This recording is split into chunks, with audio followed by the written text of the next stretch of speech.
Hey, what's going on, guys? Welcome back to another video. In today's video, we're talking about the new patch notes for the Battlefield 2042 update 5.0.1. A lot of stuff to go over in this patch notes, including further spread changes to the ARs, lots of mechanical stuff to talk about there, so gonna go pretty in-depth with that section. Weapon buffs, the dreaded RM68 is finally getting nerfed, and some more interesting things coming later in the video as well.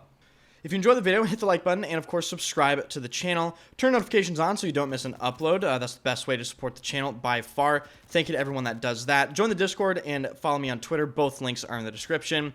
And I stream every single day at twitch.tv/enders. Come by. We've been playing BattleBit recently. I'm still trying to decide whether or not I actually like that game. Without further ado, let's just get into stuff. If you are wondering, this update is not out yet. This update actually comes out on Wednesday, which is June 21st. So we are going to have to wait a couple days before we can play with these changes. The first big change is in the gadget section. They fixed an issue with the SPH explosive launcher's projectile immediately detonating if the attached player actually died. So that would cause massive multi-kills in groups of people sometime, and hopefully that will not happen as much right now. Another pretty massive thing, especially for new players, is they fixed an issue that prevented people from equipping newly unlocked attachments during a match. I have been annoyed with this for quite a long time. You know, you get a new gun, you get, 10, 15, 50 kills with it, whatever it is. You unlock the red dot sight, and you want to equip it, but you actually can't. So now you will be able to do that during the match. Further down the list of things, a completely bizarre fixed issue. You could actually get an assist on yourself. Yes, that's correct, ladies and gentlemen. If you died, you might have noticed that you were getting an assist for your own death. That is now not going to happen anymore. So I guess rip to those free assist points. And in the weapon category, they fixed an issue that caused subsonic ammunition to actually provide muzzle flash on the DM7, AM40, and M5A3. It's a very specific issue, but I'm glad they actually fixed that. And now we get into the big stuff. The RM68 has finally seen a weapon-specific nerf. And it's not a small nerf, although I do believe the RM68 will still be a really good assault rifle after these nerfs. First and foremost, they have lowered the RM68's bullet velocity from 790 meters a second to 700 meters a second. That is an extremely significant drop in bullet velocity, and you will definitely feel that while playing with the weapon. On top of that, they have also lowered the 4 bullet to kill range on the following ammo types. On standard issue, they've reduced the range of the 4 bullet to kill from 40 meters to 30 meters, so it's the same as the ACWR with standard issue ammo now. And on high power, they did the same thing, but instead of 40 to 30, it is now 50 to 40. So it looks like if you're going to use the RM68, I would be willing to bet that high power is probably the best choice for ammunition now, even over standard issue. And last but certainly not least to the RM68, they have completely removed the 4 bullet to kill range from the close quarters ammunition. So definitely some significant RM68 nerfs, long overdue, and hopefully we'll see less of that gun. But the RM68 nerfs aren't the only changes to specific weapons in this update. The M416 is getting a significant buff, which I am actually pretty happy to see. The M416 is getting its damage increased from 18 damage to 22 damage at 50 meters. This means it is essentially going from a 6 bullet to kill at 50 meters to a 5 bullet to kill. And they are also increasing its damage from 15 to 18 at 75 meters and beyond. So just a great buff to the M416. It should be much more usable.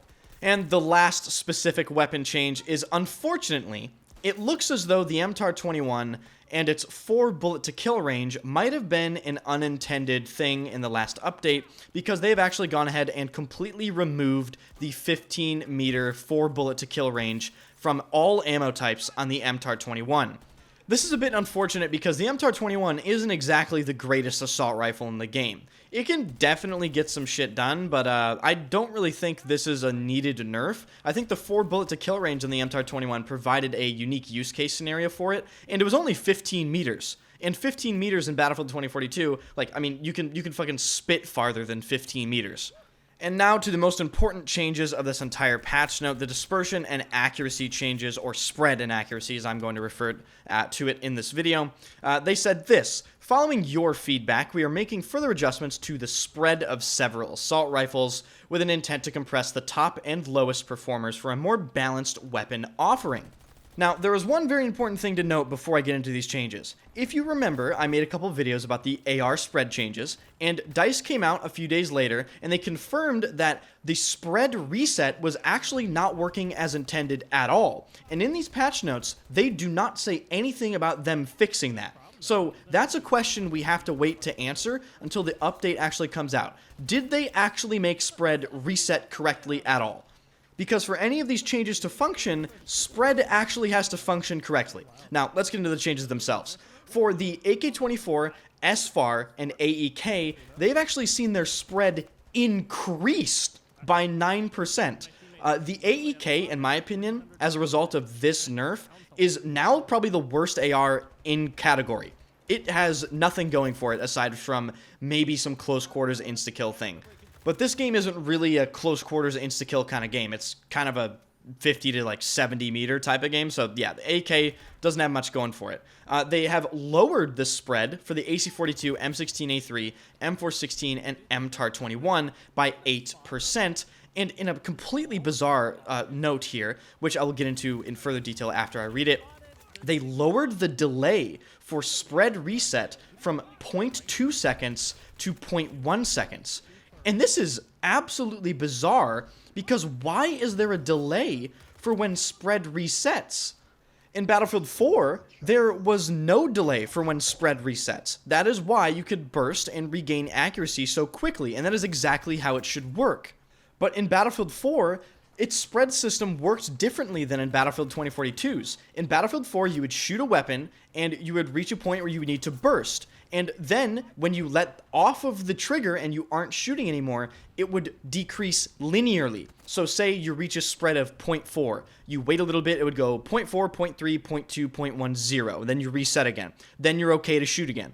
In Battlefield 2042, there is an absolutely bizarre system where spread is constantly increasing, but also decreasing while you're shooting. So if they added some sort of spread reset delay, how is this system working? Did they secretly change everything about how spread works in this update and they just aren't telling us? Again, these are questions that I'm going to have to investigate, and I'll try to talk to Nickel. For those of you that don't know who Nickel is, he is a very popular YouTuber from Battlefield 4.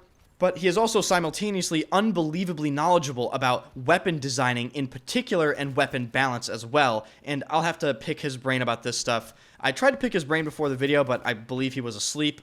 But even I have the knowledge to understand that these changes that they're talking about don't line up with how the current system actually works. So either they don't know how their gunplay actually functions, or they change the gunplay entirely. Funnily enough, the actual changes to the AK-24, SFAR AEK, AC-42, M16A3, M416, and MTAR-21 are actually a version of what I suggested they should do. They are lowering and/or increasing the maximum spread ceiling for some of these weapons.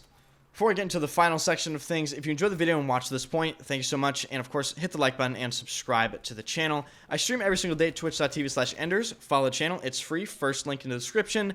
And so last but certainly not least, in the vehicle section, if a vehicle is hacked at the same moment as activating the CWP, I believe that's a countermeasure that prevents RAW hacking, the cooldown for that countermeasure will now be reset. So that is definitely very interesting. Any vehicle you're running cyber warfare protection on as the countermeasure will be buffed as a result of this change. And that's going to do it for this video, guys. Thank you guys so much for watching. I really do appreciate it. And I'm going to see you guys in the next one.